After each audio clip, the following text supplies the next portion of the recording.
এগুলো কি বাদ্য? এগুলো বাউনি বাঁধা চলছে আমাদের পূর্বপুরুষের রীতি। আমি এখনো বহন করে চলছি পাইগড়িতে।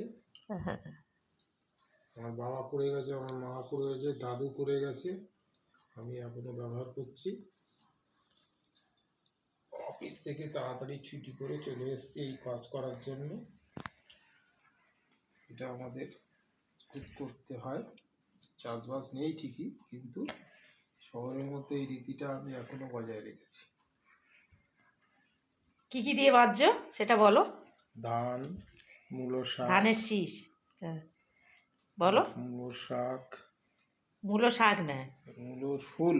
হ্যাঁ বলো। তারপরে সর্ষে ফুল। হ্যাঁ। গাঁদা। গাঁদা ফুল। গাঁদা ফুল। আর আর আম পাতা। হ্যাঁ, এটা করতে হয়। এতে কি কি লাগাতে হবে? এটা লাগাতে হবে সিঁদুর। আর সিঁদুরই তো লাগায়। চালের গুঁড়ি। চালের গুঁড়ি আর গুড়।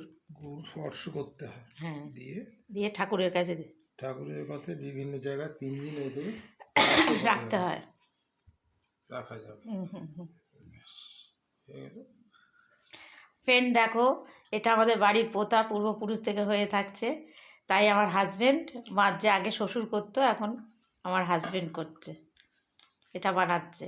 এরপরে এটা দেওয়ার পর, সন্ধে আরতি হওয়ার পর, এটা দেওয়ার পর পিঠে পায়েস যে যেটা পারবে বানানো হবে। তখন তো ফ্রেন্ড, তখন তোমাকে দেখাবো পিঠে বানানো যখন হবে। তোমরা লাইক, শেয়ার, সাবস্ক্রাইব করো।